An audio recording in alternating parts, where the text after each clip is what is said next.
warahmatullahi wabarakatuh. Good morning, everybody. It's a pleasure and honor to be here and to be talking about a topic which is very dear to my heart. I've been working in the area of mass gathering for almost 20 years, and luckily I was blessed by being in charge of the public health at the Hajj for 7 years, which is a great honor. What I'll try to do over the next 20 minutes or so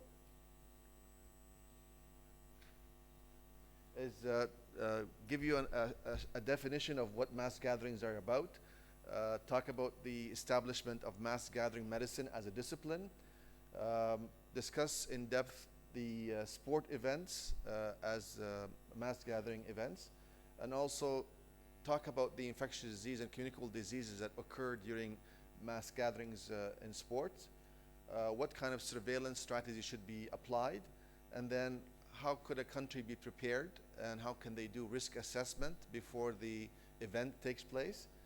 And then with everything that's happening across the globe now, with all the emerging infectious diseases, whether it's monkeypox or H5N1, these will put more pressure on the countries when handling such mass gathering events. And I'll leave you with some concluding and take-home messages. So WHO defines mass gathering as any event that brings large number of people into one place that would exhaust the public health resources of the city or the country or the area where the meeting is being held. And the definition has stayed away from putting any numbers on the numbers of participants, because these days we have many large events happening on a daily basis, and anything that would exhaust the public health infrastructure of a city or a country would be considered as a mass gathering event.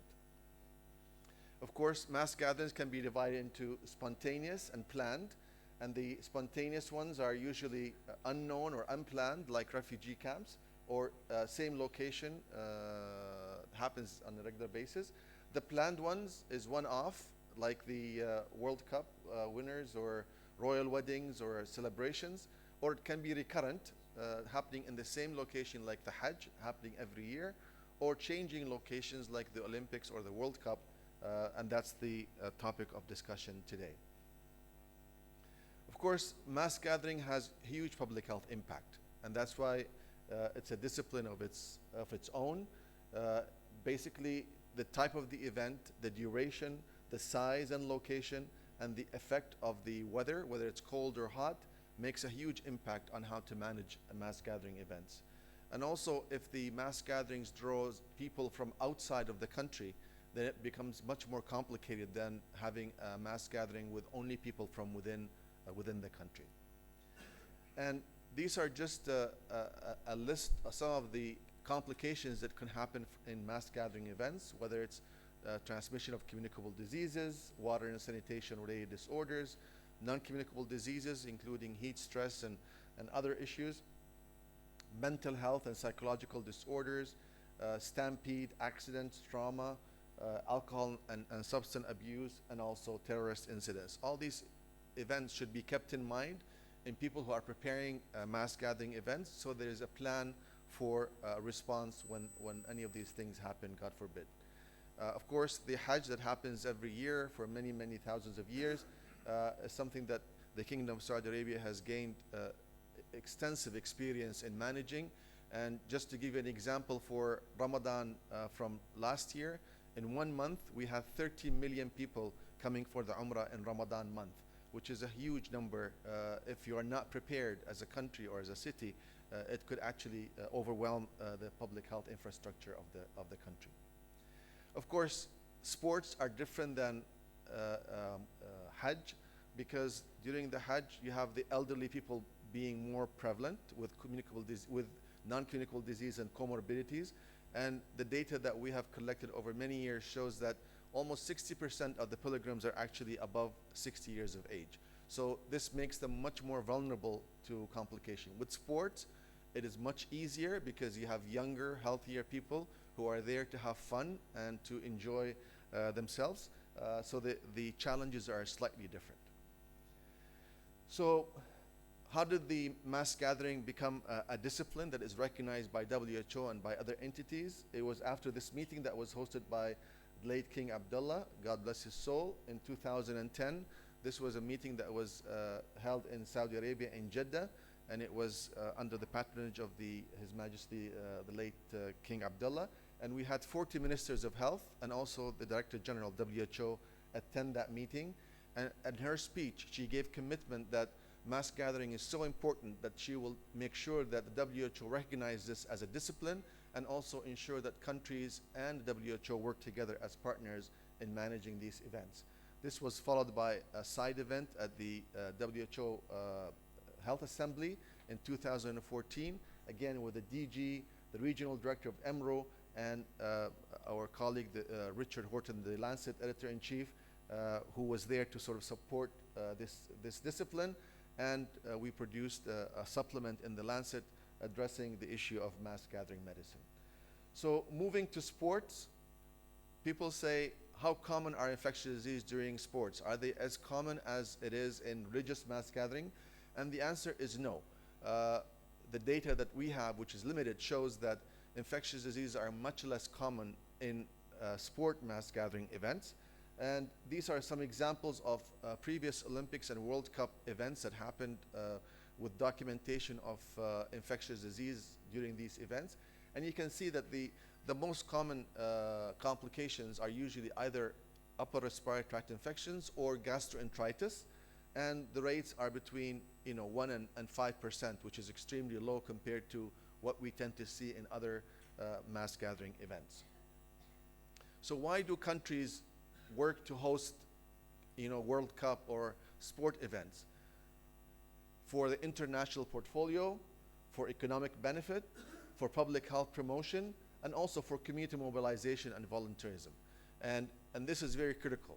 I think it just shows how the country is capable of dealing with the crowds and also how it can manage public health issues that comes with the crowd. And then the framework for addressing health challenges in mass gatherings is to protect the health during the event, establish a health and public health legacy, and then share the learning with other countries who are going to be hosting such events in the future. And this is very, very important. Now, this is the crowds of people in the London 2012 Olympic game in August 2012, and we have worked very closely with our colleagues in the Public Health Agency in the UK at that time.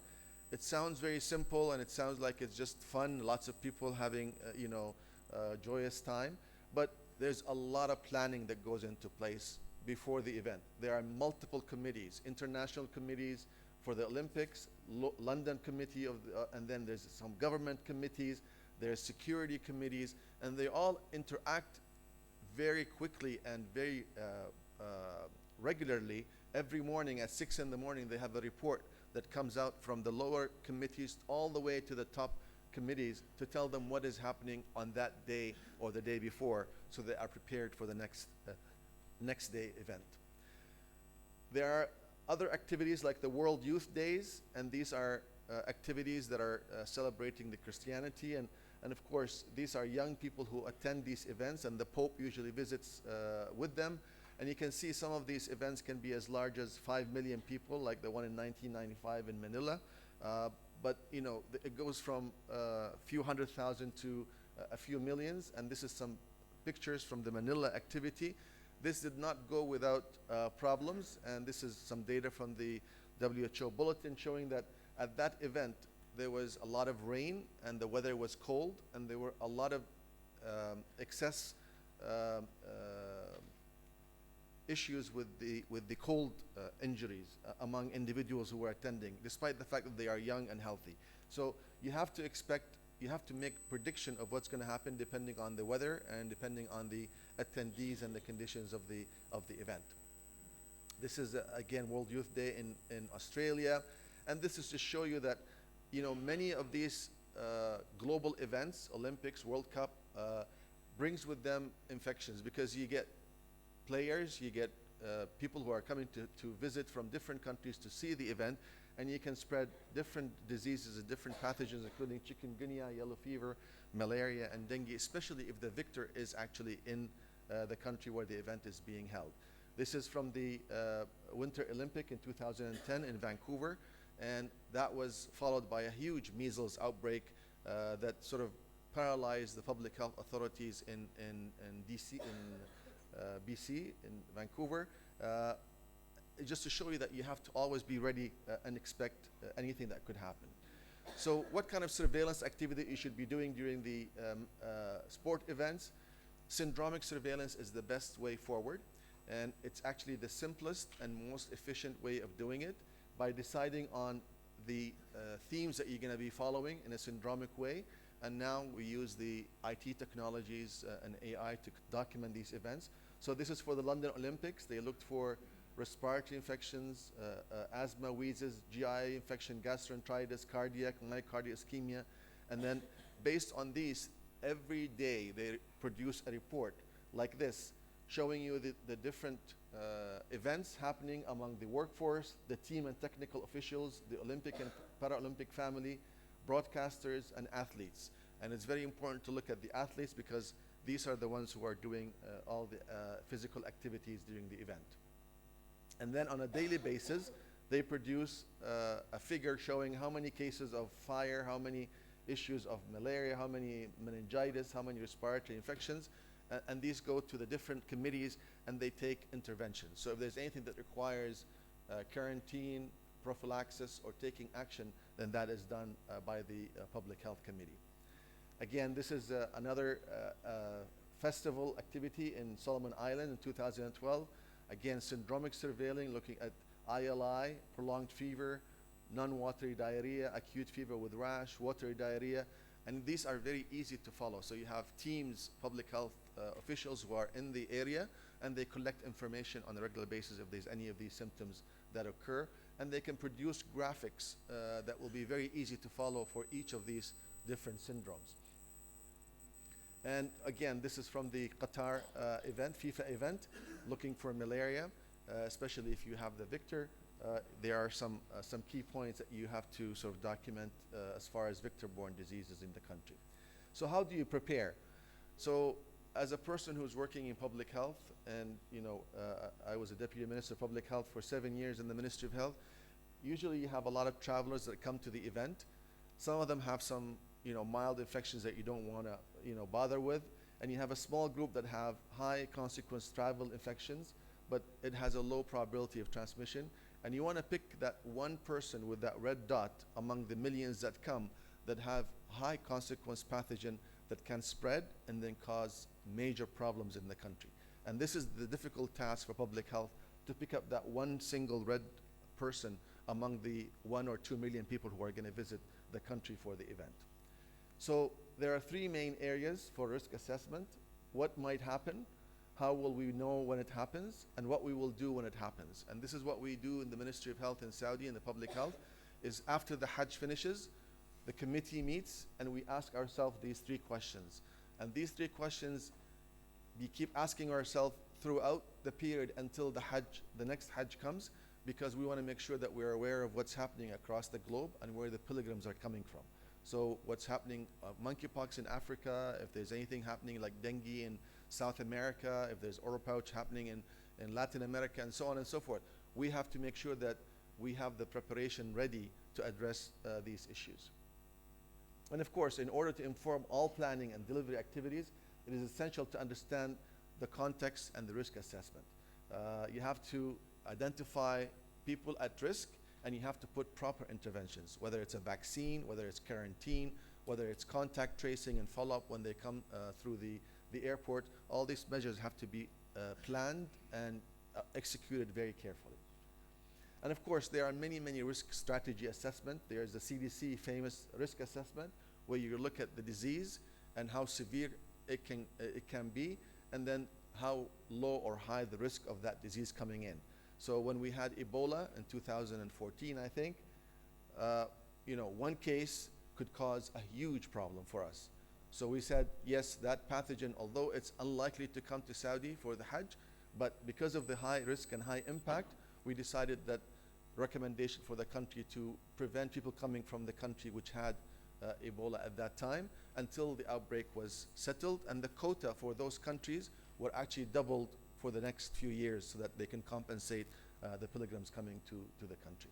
And of course, there's always levels of reporting. So there are local committees at the site where the event takes place, but then there are higher and higher committees reaching up to the higher authority in the government so that decisions and facilitations can be done to ensure things are done well. Each of these different events have different infectious risk and complications. When you look at sporting events like Olympics, Soccer World Cup, and Cricket World Cup, the most common infections are respiratory infections, influenza, pneumococcal pneumonia, and also GI illnesses. So gastroenteritis is fairly common. Of course, in the past, we used to use paper and pencil when we go to the camps and get information and document all these different forms. Now this is all gone. Everything now is done on small iPads.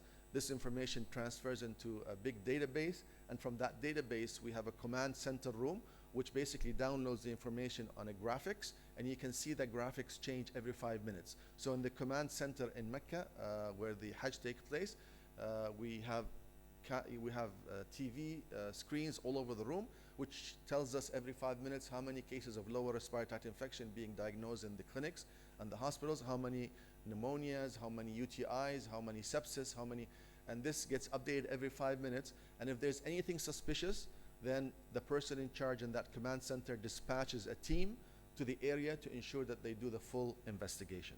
So it's very critical that you have that infrastructure in place, that you'll be able to sort of handle and manage any disasters or any possible emergencies.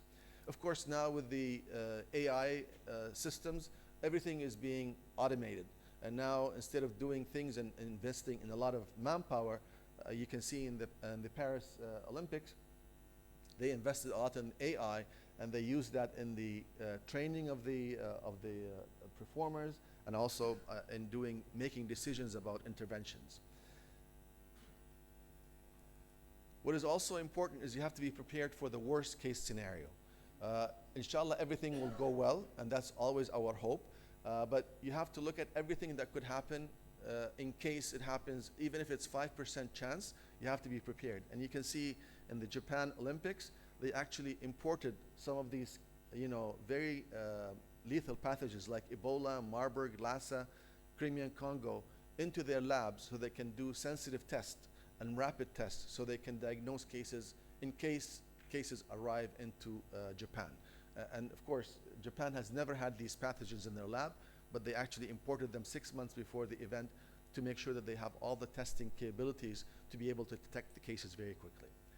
Of course, now we have much more new technologies. One of them is water sampling, and in the Hajj premises and also in most of the events where sport events are taking place, the public health authorities take samples from the waste, and this sample can tell you what is happening as far as things that you're not seeing in the population. And these are the diseases that you can screen for. You can screen for corona, for Ebola, for dengue viruses, for coronaviruses, and other viruses on a regular basis. As well, you can actually monitor for AMR.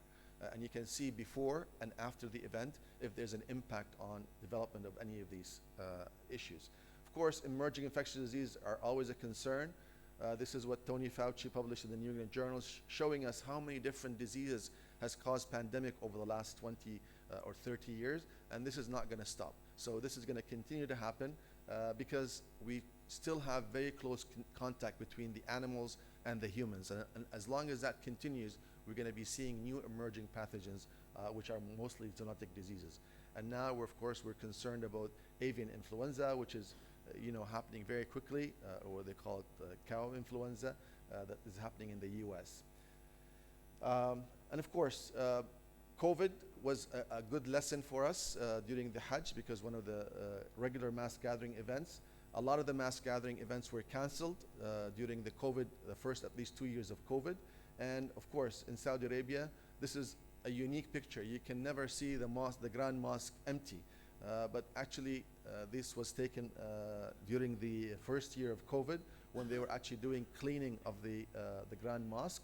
And there was a very heavy risk assessment that was done, and that's why for the first year they only had 1,000 people perform the Hajj, from 2 million to 1,000, and then they went to 10,000, and then they went to 60,000, and then back this year to full scale.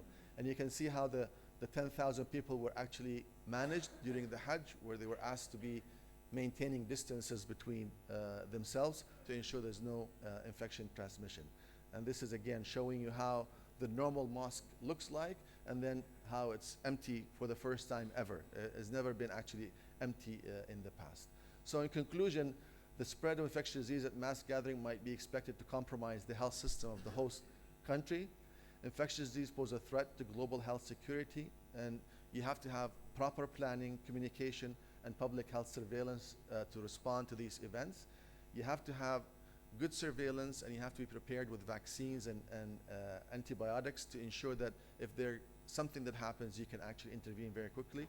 And also you have to work with partners locally and partners internationally.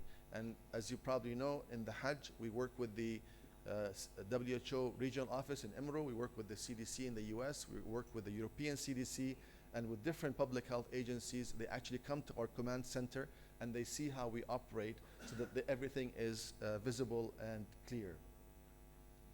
And of course, when you have a pandemic like COVID, the whole world has changed, and this is the first time that we have actually reduced the number of pilgrims from 2.5 million to actually 1,000 people. And it's a huge change in culture and strategies. So with that, I would like to thank you for the invitation and happy to receive any questions.